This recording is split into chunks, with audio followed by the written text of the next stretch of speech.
হুসাইন একবার বিশ্বনবীরে প্রশ্ন করলেন, নানা বলেন তো নানা, আল্লাহর কাছে কে বেশি দামি, আপনি নাকি আমি? বিশ্বনবী বললেন, হুসাইন আনাল আমজাদ, আমি বেশি দামি। হুসাইন বলল, নানা জি আমি মানি না। কেমন করে আপনি আমার চাইতে বেশি দামি হন?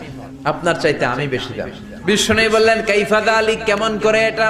হুসাইন বলল, নানা জি তাহলে বলেন তো আপনার আব্বার নাম কি? বিশ্বনবী বললেন, আমার আব্বার নাম হলো আব্দুল্লাহ। হুসাইন বলেন, নানা আপনার আব্বা আব্দুল্লাহ কি কোন নবীর মেয়ের জামাই নাকি? বলেন, আমার আব্বার নাম হলো আলী কাররামাল্লাহু ওয়াজহা। আবার হুসাইন প্রশ্ন করলেন, নানা বলেন তো আপনার আম্মার নাম কি? বিশ্বনবী বললেন, আমার মায়ের নাম আমিনা। হুসাইন বলল, নানা জি জান্নাতে সর্বপ্রথম যেই মহিলাটা ঢুকবেন ওই মহিলাটা হলো আমার আম্মা জান ফাতিমা।